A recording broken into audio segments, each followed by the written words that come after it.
Good morning, everyone. Good afternoon. My name is Francisca Almeida, and I'm live from Argentina. Welcome to the Symposium Ecoevolutionary Dynamics and the Making of Biodiversity, which I'm co-hosting with Lina Caballero, Manolo Perez, and Juan Hurtado. Our idea for the symposium was to invite scientists we admire to talk about the interplay between organismal ecology and evolution. These studies are crucial to gain insights into one of the main questions in biology, which is how the diversity of living beings originated.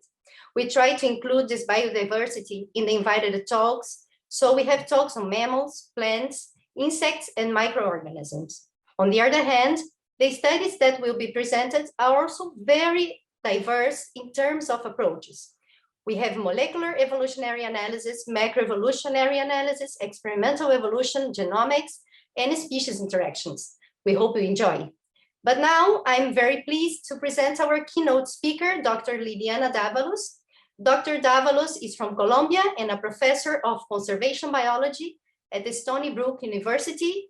And today she's going to talk about the molecular ecology of bat senses. Good morning, everyone. Thank you so much for this wonderful invitation. This is a busy week. We've got evolution and we've got the SBE ongoing. We're seeing some amazing talks, and I'm very honored that I was invited to this. So I'm going to talk today about a series of different publications and different pieces of work that we've been conducting over the last years. And you're going to see this little logo that we have at the bottom that's got this Artibius going into some plants. It was made by Melissa and Gallo, and it was made precisely to highlight the bat senses, and that's kind of the main thread that we're gonna go through.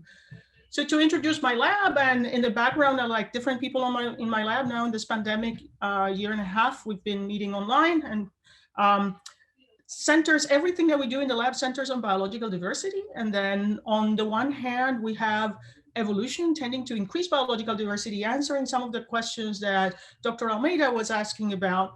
And on the other hand, processes in red that tend to decrease biodiversity and extinction, particularly in proximate times. This is very important in Latin America as containing many of the biodiversity hotspots, including in the Caribbean, the Andes, the Amazon Andes, the Chocó biogeographic region. They should have had also many ecosystems that are in a great process of transformation over the last few decades. So these pieces of research really integrate across how biodiversity changes in space and time, some aspects of macroevolution, what biological processes fuel biodiversity, and in that we look at genomics and molecular evolution. And finally, we look at what are the social factors of environmental degradation. But today, I'm going to focus just on these biological processes that fuel biodiversity from the molecular side. And I want to highlight how important it is to say that scientific work is actually teamwork. And here's a picture from a couple of years ago when we were meeting together from our project on bat senses. And then you can see some of the participants, and then Karen Sears was taking the photo, so she's not shown there. But people to whom I owe a lot of what you're going to see, from Laurel Yo, who used to be a student and then a postdoc in my lab, Stephen Rossiter, Betsy DeMont, Kalina Davis, Ronnie Hall, Alex Cesaria, all of that. So it might seem as if bats are really limited because they have this unique niche of flying, and this unique niche leads to some constraints in what they can do. Nevertheless, bats are incredibly diverse. So here we have some pictures of the faces of bats that show us this unbelievable diversity. And with this diversity come a series of obvious sensory differences among them. So just kind of like taking a cursory glance at this picture, we immediately see that some of them have gigantic ears and some of them have tiny ears. Some of them have really large eyes and some of them have small eyes. And those can give us a hint, just the morphology, the macromorphology of the bats themselves can give us a hint about what's going on in terms of their sensory perception. As a focus of study with the project that I was just outlining on bat senses, we focus on these bats that are highlighted here with white. And what we were focusing on, they're called the noctilionoids. And these are bats primarily from the Americas, primarily from the neotropics, the most famous of which are phylostomids, or neotropical leaf-nosed bats that include the vampire bats, include Centurio, and include Loncorina, some of the ones that you see here. But they also include species like Noctilio, the fishing bat, and the Mormopids. So this is the group of bats that we were focusing on primarily, even though we also occasionally have other outgroups. Why were we choosing to focus on these bats? Well, we're focused on these bats because of the unbelievable ecological diversity that was depicted here in this paper that is from about 10 years ago, where with Betsy Dumont's lab, we teamed up to actually kind of check out the rates of evolution, the macroevolution of these various bats. And we discovered for the first time, we reported that there was an acceleration in the accumulation of species, but that acceleration was not just everywhere. It was just focused in a subfamily of leaf-nosed bats called stenodermatines. And these stenodermatines are bats that are actually able to remodel the architecture of their skull in such a way that they can actually chew on harder fruit despite being tiny, tiny bats. So you can see something like Centurio that it doesn't weigh more than 40 grams or whatever. It's actually kind of like a relatively small bat, and nevertheless has a really huge bite force as a result of this architecture. So we argued in that paper that there was a relationship between this morphological evolution that had accelerated in their ancestor and the acceleration in the rates of diversification. Subsequent work demonstrated that indeed this is the only group in all of Chiroptera, of all of the bats, that has an acceleration in the accumulation of species, as far as we can see so far.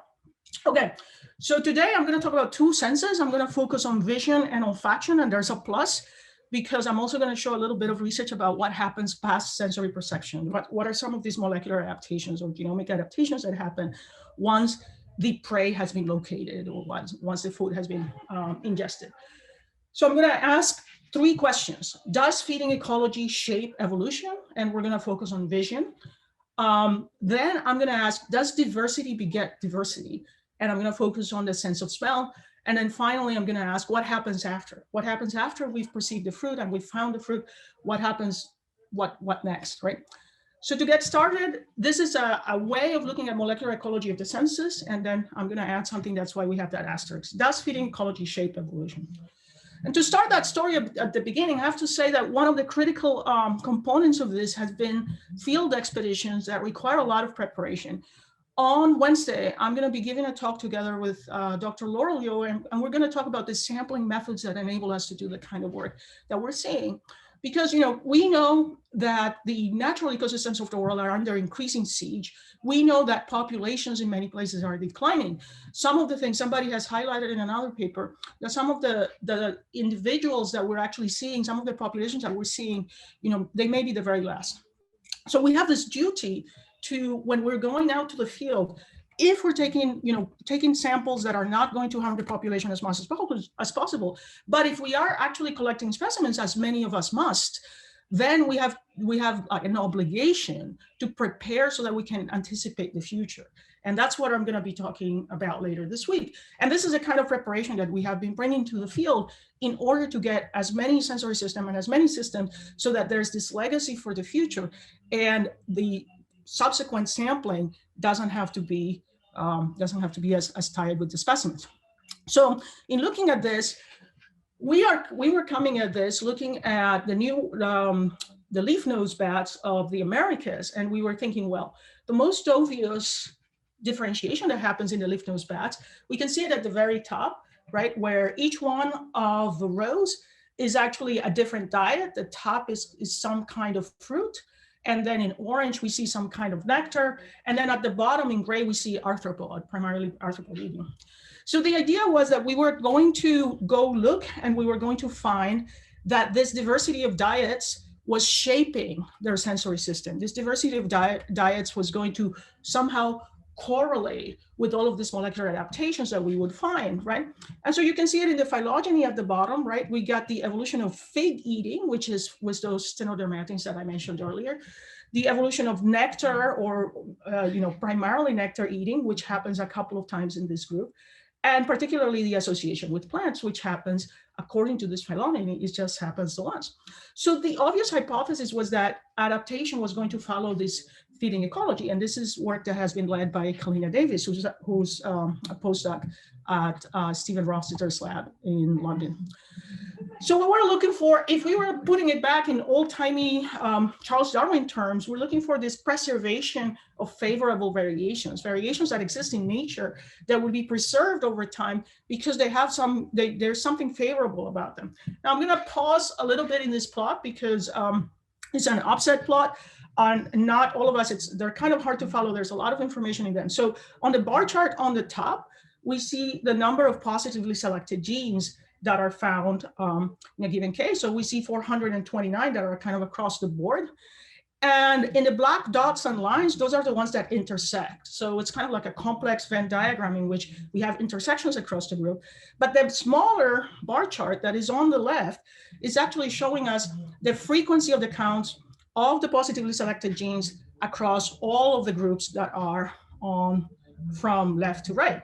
So what we see is that this evolution of the switch from food to plants, which we were predicting, we were saying this association with plants requires a huge amount of adjustments. There's going to be these gigantic adjustments in the sensory system to sense those plants, has the least number. We see it in node E, right? With the plants, it's got very, very few, right? So if we look at in the horizontal, very, very few molecular evolution associated with it. In contrast, the ancestor of the noctilionoids as a whole, which is A, right? And the ancestor of the phylostomid, of the leaf-nosed bats as a whole, both of those have a very large number of purported molecular adaptations that are associated with them. So we have this really, like we have this comprehensive analysis that takes in thousands of genes at the same time, where we're trying to do everything as statistically robust as possible. And nevertheless, we're not finding that signal that we were thinking. We're instead finding the signal that the ancestor of the noctilionoids in the Americas and the ancestor of the phylostomids are the ones that have the most molecular adaptations. So I'm going to delve into another. Let's look at a video for those of us who aren't as familiar with bats. Is that most bat species are aerial insectivores. So when we're seeing bats we're seeing bats at dusk, chances are that you're seeing bats that do this kind of thing. And this is aerial insectivory, right? Like you're in the air and you're catching the prey right out in the air. So most of them do that, but not all bats are aerial insectivores. Some of them have evolved a different way of catching their prey. And here's the fishing bat. And you can see what the fishing bat's doing is slightly different. Instead of catching things in the air, obviously the fishing bat has to go for the fish, right? And these noctilionoids, this group that includes the ancestor of the fishing bat, plus all the phylostomids, they tend to be gleaners, right? They grab things, they glean them off, in this case, the surface of the water. In the case of some of these plant-based bats that are more plant-based, from the surfaces of plants. So that's an interesting batty aside so that we can get back and try to understand what's going on. So when we drill down into some of these molecular adaptations, we see once more, if you look at the ancestor of all the noctilionoid group, the noctilionoid group from the Americas, we see there's a lot of molecular adaptations that have to do with retinal homeostasis, response to salt stress. And the second most adaptations that we're finding that are associated, that are localized to the eyes, which is what we were focused on, are in the phylostomid ancestors. And we see a series of adaptations that seem to do with aspects of development that are changing and that are associated here. So once more, if we actually drill down, we see that the ones that have to do with plants, right? That node that has to do with the association of plants, in comparison, has very, very few adaptations. It's got very, very few adaptations associated with it. So what we concluded based on that is that we had to step back and not think just about the field ecology, but we had also to think about the foraging strategy. Because what we were finding is that the majority of changes that the majority of positively selected genes that we were finding were actually linked to this foraging strategy, which is highlighted here in red. And so what's shown here in red is that there's this different lineages that have some sort of aerial insectivory engine. It's sort of the default ancestral state of many bats, right? But we have this evolution of a different way of gleaning. And then especially in the phylostomids, we've got gleaning, taking gleaning to the next level. And it took us it took us like a couple of years to actually get to that point, because we were coming at this with this very strong hypothesis. We were guided by that differences in the diet, and finally we had to kind of think about these foraging shifts instead. So all of this, the details of all of this paper are shown. So here's when we were getting together, trying to think through and solve this problem, trying to figure out what was happening. And we landed on the conclusion, it's kind of like Sherlock Holmes, right? Like once you've ruled out all of the things that aren't possible, you have to stick to what is supported by your hypothesis. And in this case, what's supported is pre-adaptation, which was really surprising to us, or a form of pre-adaptation. We're going to come back full circle at the end to try to think about what that really means for these different groups. So to wrap up this positive selection in the eye-related genes, we started out thinking that adaptation was related to feeding ecology, but instead we found that adaptation is related to foraging ecology. And this molecular adaptation is traced back to the evolution of gleaning and not to the specific diets. And that's really interesting because we can integrate and look back. In Latin America, this is an artistic representation by Michael Hansen of the Magdalena Valley of Colombia, the La Venta fossil deposits that are 12 million years old. And what they're showing, and what we demonstrated in this paper a while back, is that through a series of models, we proposed that this ancient bat that is 12 million, this tooth, it's really known from a couple of teeth, this tooth that corresponds to 12 million years ago, it probably was some kind of omnivorous bat. In other words, it was probably a bat that had the flexibility to feed on nectar, but it also had the flexibility to feed on insects. And so what we are proposing with this as a whole is that phylostomids ancestrally were a lot more flexible than we credit them with, and that this is associated with this shift in the foraging strategy as opposed to with a dedicated feeding ecology. So let's move on to the next thing. In ecological and evolutionary dynamics, does diversity beget diversity? Does more diversity of one thing correspond to more diversity of the others? So a lot of us are actually curious, or in my lab, we've spent the last few years thinking about the sense of olfaction or chemosensation. And here's a wonderful illustration that shows us two different senses of chemosensation. The tiny, tiny one in yellow, I'm not going to be talking about, but there's some material on YouTube where I talk about that from working in my lab. And then in pink is actually the olfactory, right? The major olfactory in the turbinates, which is completely homologous to the sense of olfaction that we have that allows us to perceive. And this is work that has been spearheaded by Laurel Yeo, who is now moving to her own position at UNC Charlotte.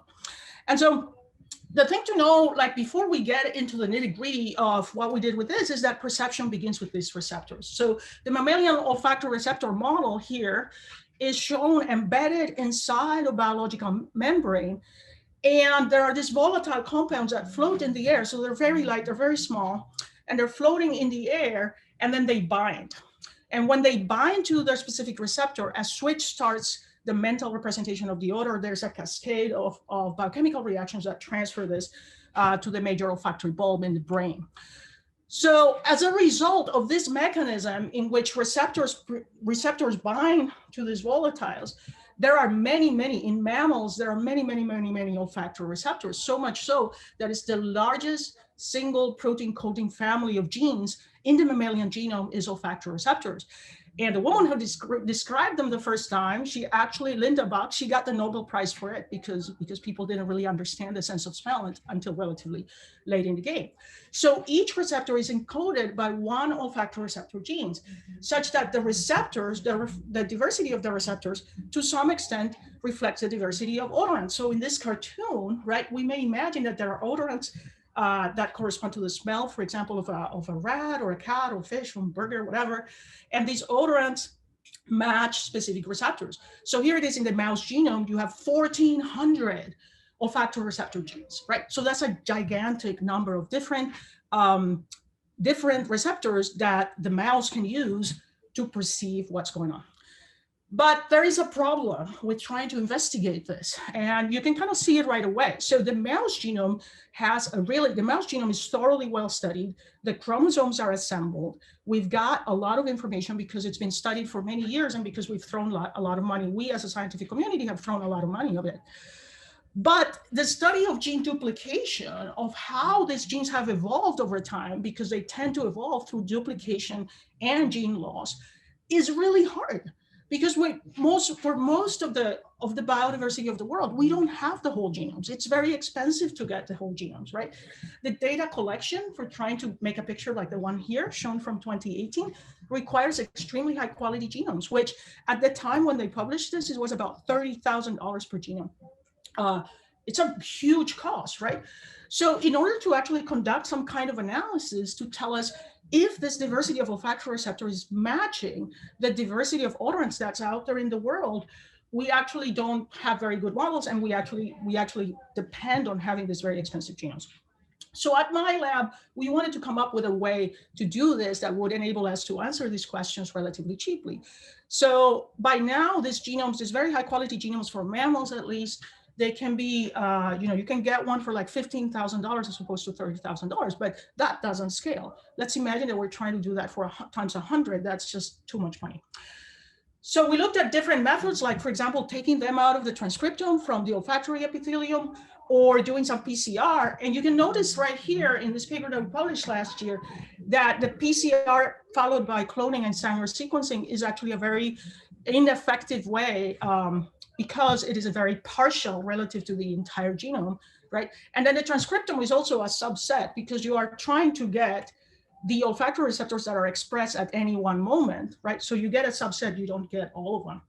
So we came up with this solution called sequence capture, where we use sequences from the transcriptome and we plug them into a series of hybrid baits that would pull that down. And that gives us almost like, in the best case scenario, 95% of everything that's in the genome, except that whereas with the genome, it's $30,000 or now $15,000. With sequence capture, we were doing it for under $400. So we could very easily scale up and now do many more species that hadn't been done before. And this is one of the first contributions from that. It's available as a preprint right now, and then hopefully it will be published very soon. So we're looking at 3 species that have a different degree of specialization and different diversity. Caerulea perspicillata, which is an ubiquitous bat throughout the neotropics, has a huge diversity of plants that it eats, including some piper species, but it can really eat a variety of plants as well as insects. Caerulea sowelli includes more plants in it, more piper plants in its diet, but still has an intermediate diversity, whereas Caerulea castanea is a dedicated specialist of piper plants. So it's very focused on the species. And we see here that these olfactory receptors, you can see that there's some variation across the distribution. So what did we do? Well, we wanted to actually understand this, put it in a model. What we did 2 things. One is make phylogenies, gene trees of the different olfactory receptors to see if we have expansions for some of these olfactory receptors, and we see them. So you can kind of see the little clusters of the dark green that correspond to more of the same. There are more of the same gene copied for the specialist. But then we also measured diversity across all the olfactory receptor subfamilies. And in measuring that diversity, we find this result. We find that Caerulea perspicillata has the highest diversity of all. Caerulea castanea has the lowest diversity. It's got a lot of olfactory receptors, but a lot of them are very similar to each other because they're more of the same, presumably to perceive the same series of plants with greater efficiency. And Caerulea sowelli falls somewhere in the middle. So in other words, to summarize, these olfactory receptors, we see that the molecular diversity is related to the plant diversity. Could this be adaptation? Could this be the preservation of favorable variations? Well, the next step for us is to actually look for signals of molecular adaptation, which are complicated in this case, because the duplication and loss makes it really difficult to infer homology and across the different copies. Nevertheless, we're able to demonstrate that this diversity, ecological diversity in the fruit that they're eating matches the diversity that we're seeing in the olfactory receptors. And here's a beautiful picture of Caerulea and piper, credited to Marco Mella. All right, so far I've been talking about this sense, this bad senses, these perceptions that they have. But you might be wondering at this point, well, what happens after? So, okay, so they're maybe able to see the fruit or perceive or smell the fruit. And what happens after they start eating this food that is really unlike anything that ancestral bats ate, because ancestral bats are insectivorous, right? So what happens after the food is found? So this is a question that obviously has interested lots and lots of different researchers. And here's a paper that's led by Jocelyn Gutierrez Guerrero. It's not from my lab, but last year they published this amazing study of the genomes and the transcriptomes of a variety of phyllostomid bats specializing on plants and fruit. So you've got at the bottom, so M. harrisoni, Musonectaries, Leptonectaries are dedicated specialists that have to do, that eat nectar. Whereas Artivius jamaicensis, we know it because it's an omnivorous bat that consumes a lot of fruit. And Desmodus rotundus, which is the second row, is the vampire bat. With Macrodus waterhousei, it's another bat that's thought, it's like the first branch that comes out of the phylostomids and is an insectivore. It's an insectivorous bat. So what did they find? To summarize a lot of work that they did, and I directed to go to this paper because it's really interesting, they're finding a series of signals of positive selection that have to do with lipids in the fruit and nectar feeding bats with lipids, and to some extent with nutrient and food uptake. And that all really makes sense, right? Like if you're actually using this different strategy, like your entire system, your entire digestive system, including the molecular adaptations to that, have to adjust and they have to change that way they operate.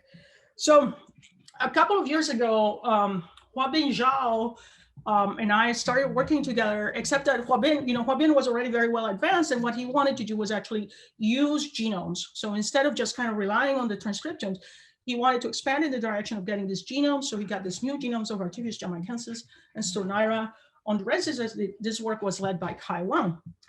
And the goal was to break out and not just look at this bats from the Americas, but also include these bats that are from the old world. So the theropodid bats that also feed on fruit, right? That also have this unique diet.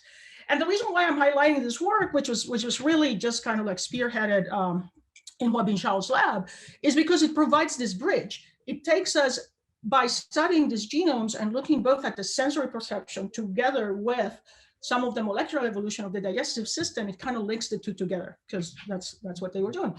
So to look at the sensory perception, we actually notice, so I've highlighted here at the bottom, there are taste receptors, taste receptor 2, 3 groups of taste receptors in which that frugivorous bats seem to have lost, right? Different frugivorous bats. So there seems to be like these losses that are associated with that. There's a sense of perception that is missing from them. And conversely, there's some other ones that seem to be expanding, right? So this is sort of kind of stay tuned because this is going to be interesting. On the other hand, when we look at this molecular evolution that is happening, we actually find there's this convergence, meaning that the bats, the theropodid bats that eat fruit, and the bats of the Americas that also eat fruit seem to have these parallel adaptations in the pancreas, in the food intake regulation, and in salt reabsorption, because we know that the quantity, the osmotic balance that a bat that's eating primarily fruit is going to be different than the osmotic balance of a bat that's eating primarily arthropods. So for years, again, as part of different expeditions, and this is a picture from Peru taken by Stephen Rossiter. So you can see that the lab's a little bit more basic than the other lab that we saw earlier. We've been going to the field having this series of expeditions where we actually kind of look at this, and this allows us to expand because we can easily not just rely on the very few genomes to date that we have available, but actually expand across a much larger sample and try to answer these questions, like, do we see these unique adaptations that have to do with digestion, with metabolism, and do these unique adaptations map out, correspond to these ecological feeding ecologies? So this is work that's being led by Josh Potter out of Stephen Rossiter's lab. And then you can see that, of course, once more, it's our noctilionoid data set. Once more, it's these bats of the Americas, neotropical bats, with a big contingent that you see here in the background in green that corresponds to plant-eating bats, and then in blue, are groups that are animal eating, with the red line corresponding to the vampire bat, obviously. So I'm going to walk very quickly through these results.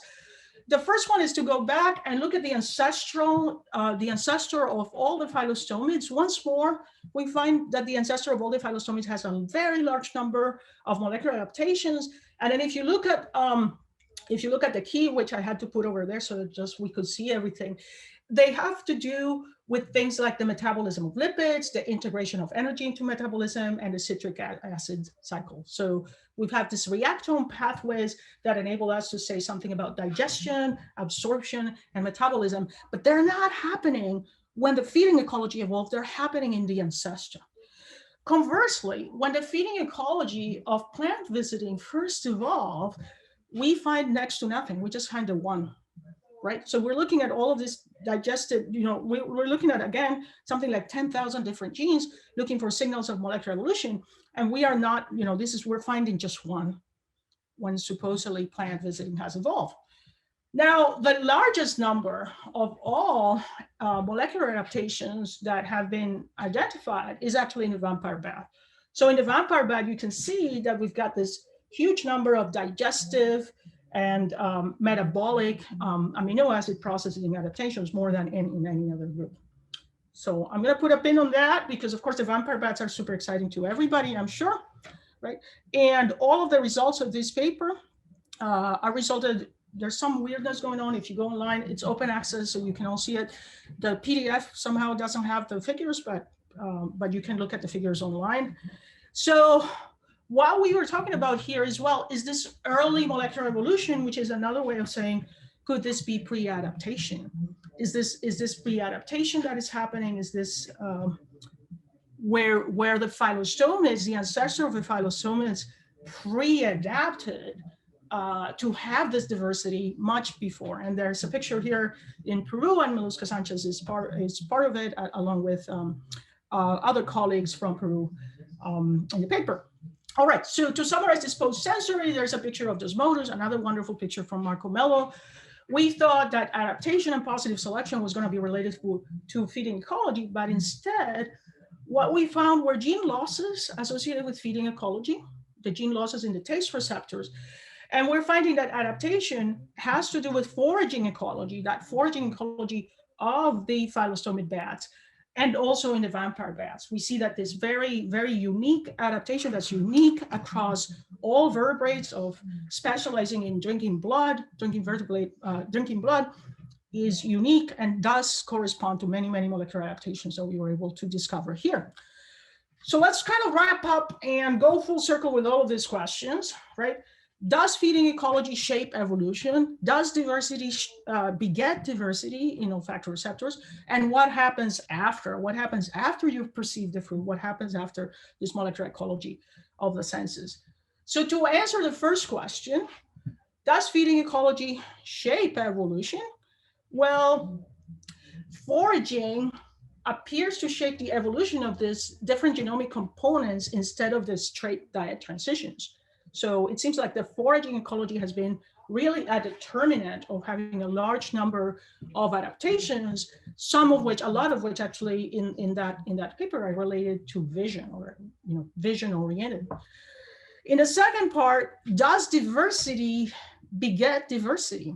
Yes, diversity does beget diversity. The diversity of olfactory receptors, if measured correctly, not just with the raw numbers of olfactory receptors, but measured phylogenetically in such a way that it allows us to understand that some of them are copies of each other and others are much more distinctive. That distinctive diversity in olfactory receptors in Caerulea is related to a greater diversity of plant foods.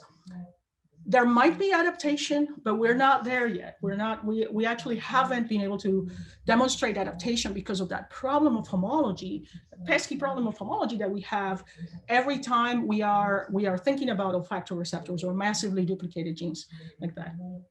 And then in answer to the question, well, what happens after? After you've perceived the fruit, after you've been able to actually get the plants, perceive all of that, what happens? Well, what we discovered is that we have this many adaptations that seem to be ancestral, right? And I'd like you to leave you with like two different ideas about this phyllostomid rat, the leaf-nosed bats, and noctilionoids more generally. The first idea is that this foraging ecology of gleaning is transformative in ways that we haven't really understood. Yes, Macrotus is an insectivore. Yes, Micronectaris are insectivores. All of these bats that are, there are lots of phyllostomid lineages that are insectivorous, but I would posit that landing into those leaves, that switching their foraging ecology has put them in touch with plants a lot earlier than we have ever thought. And that interaction with the plants has reshaped their genomes in ways that we still do not fully understand. In other words, the ancestral phylostomid was an omnivore. That is what I would like to leave you thinking about how to test that hypothesis going forward. I am not the originator of that hypothesis, actually. Trish Freeman is someone who's been working on this for several decades, right? And in the year 2000, she actually published an analysis that was going in that direction, saying, the phylostomids are just like the ancestral phylostomids has got to be an omnivore. And she was looking at that from a completely different macroevolutionary perspective of morphology. That's what she was looking at. Nevertheless, the more that we've been probing into the molecular evolution, the more that we're finding it.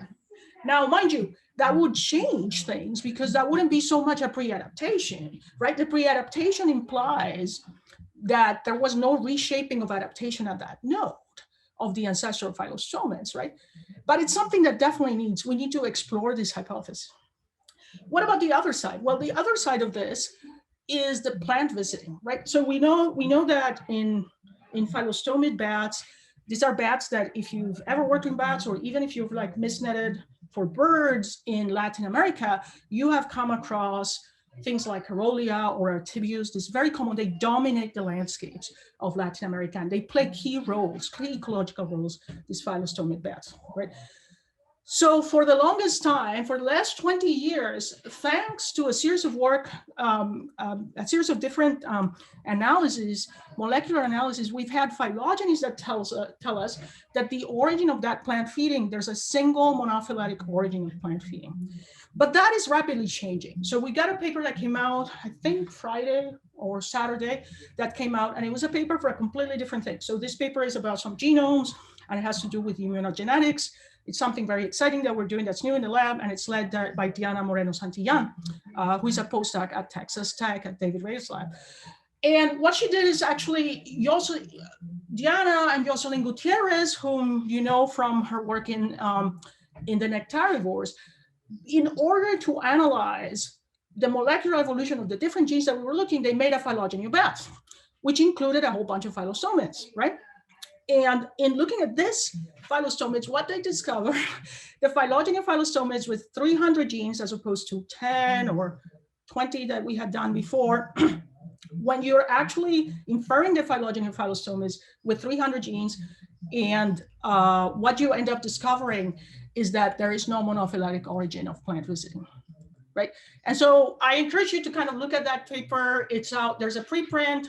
It's also out, like if you go on my Twitter, you can kind of click on and look at the whole thing. And it's, you can look at that phylogeny and behold, even though some of us have devoted, like a bunch of the scientific community has devoted the last 20 years to making more and more phylogenies of phylostomid bats, it turns out that it's very probable, right? We need a lot more work in this area.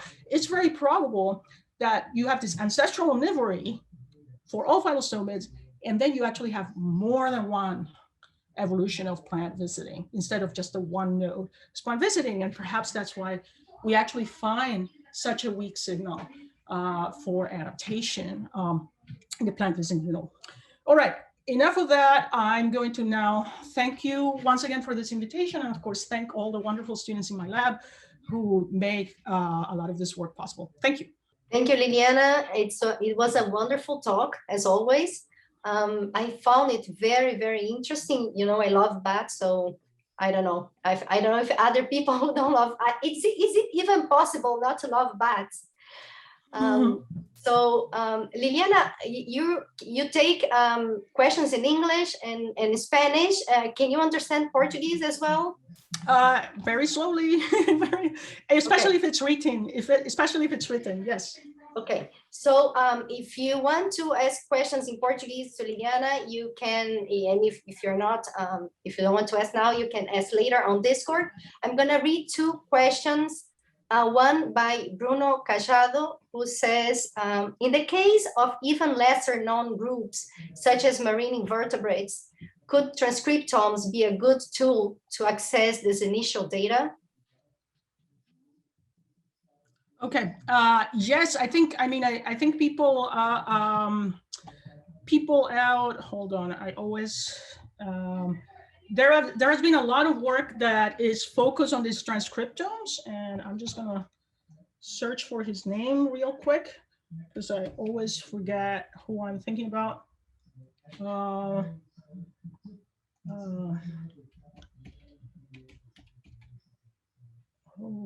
Casey Dunn, right? So out of Casey Dunn's lab is one of the, there's a lot of research about invertebrates in general that is focused on transcriptomes. And one of the key things that they've been doing more recently, because this takes them to all kinds of places in the world, is start asking questions about equity and about how to actually make this genomics work a lot more democratic. Because I think, and that's a direction that we're going in my lab as well.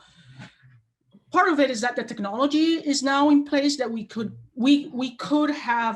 get to the point where we actually can generate this these data with some effort. We can generate these data in low and middle income countries and have a sort of democratic approach where actual scientists in low and middle income countries can take advantage of this.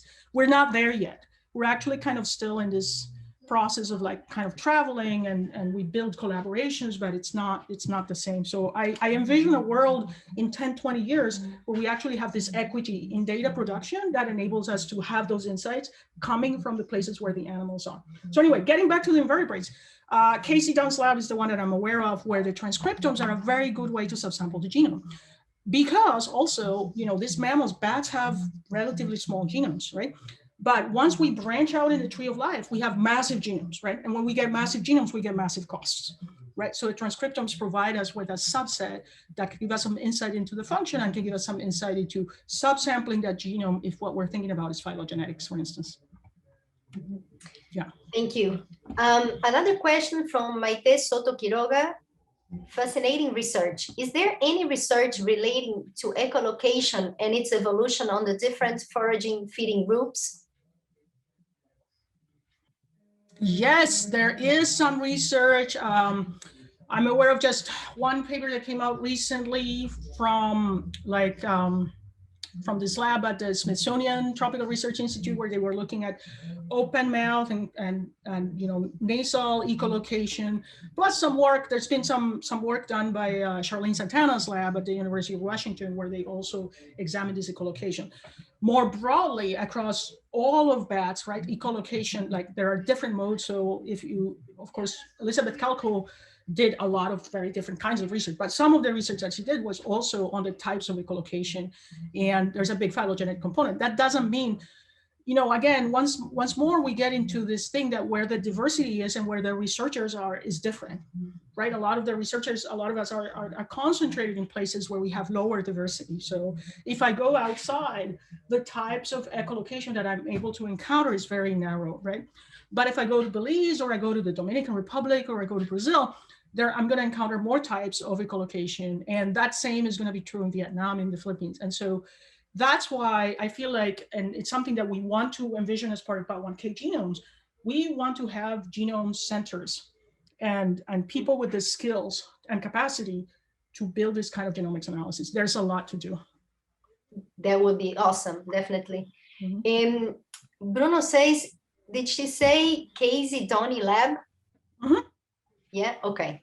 Mm-hmm. I have a question myself. I was interested in the duplications. Was it in a species of Carolia that you said there were a lot of duplications of the same gene? Yep.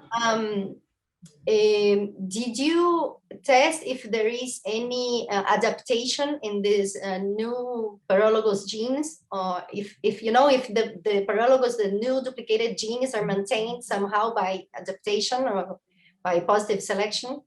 So right now we've got two, I've got two, a former student and a student who we've been looking exactly at that question. So the analysis that I showed you that Laurel did are focused on single species representatives, right? Like showing us like a panoramic view of them. But we also have in this, as part of this collaboration, we also had samples.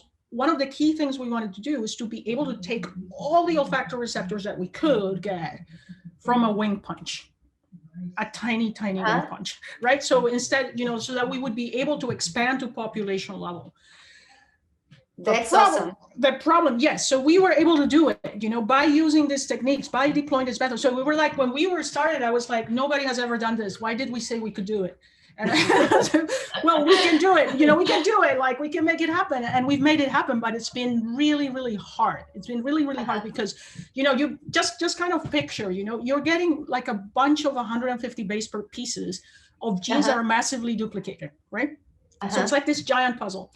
But now we're at the point where we actually have the data and we can begin to answer some of those questions, because we definitely, and one of the things that I'm going to say of that work that's very much still in progress is that it helps immensely to have some kind of genome to kind of refer back so that we can actually call a paralog, right?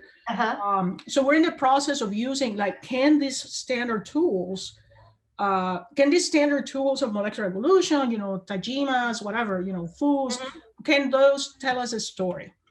And just kind of watch this space, because that's ultimately what we want to get at. So the answer is, for single individuals, we cannot say right now.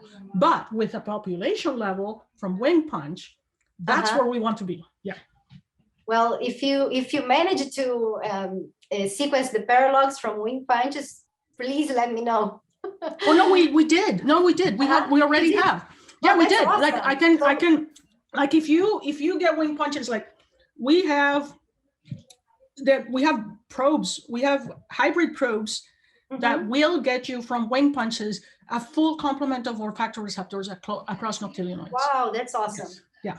Okay. There is another question here from Lina Caballero. Is it possible with these analyses to study how bats tolerate and overcome RNA viruses? What types of themes and questions do you think will guide your future research? Well, this is $1 million question, isn't it? I mean, like, this is what everybody's trying to do. I mean, there's a bunch of labs. Okay, there's a bunch of labs. There's kind of like, there's a trade-off, right?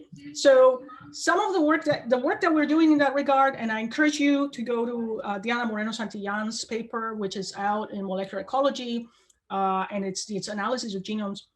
So we can do this analysis with the genomes, but we have, we can look at the genomes across the board, but the functional implications, there's a disconnect. We can look at molecular evolution and we can say things about how those genes operate in mouse, right? Or in humans, but we cannot say how they operate in bats. Conversely, there are labs around the world right now, Arenjay Banerjee, Aaron Irving, right? Linfa Wang's lab, right? Like, so these are labs that for many years, or Michelle Baker's lab, for many years, they've developed a particular model bat, right? And they either have cell lines. So I'm thinking about Michelle Baker's work that's been published on Pteropus electo, right? So they've developed either cell lines or they have colonies, and they are able to probe the functional implications. So to summarize, you can either actually test the functional implications in a bat, and you need some kind of model tools, right? So what are the model tools? Some of them are cell lines. Stephanie Seifert's also developed cell lines, so some of them are cell lines.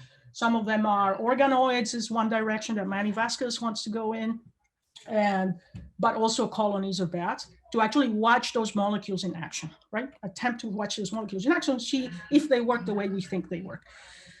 The approach that we have in my lab is coarser, and it's an approach where we use this comparative genomics or comparative transcriptomics, and we have to rely on the functional analysis that comes from model organisms, right?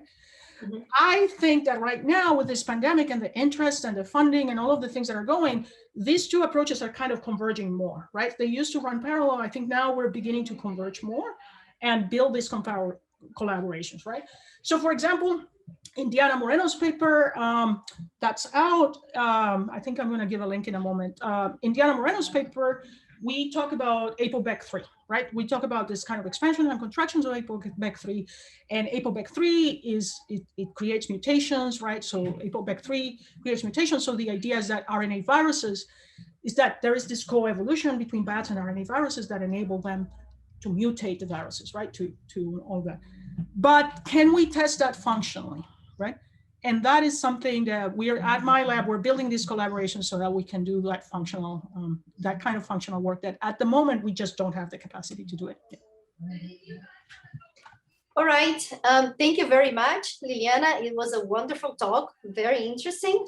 I want to thank also our attendees for their attention and questions. And now I want to remind you that the next talk of the symposium will start in a few minutes in another Zoom room, and that you can continue your conversation and or ask more questions to Liliana by chat on Discord. Thanks again, everyone. See you in the next talk. Bye-bye.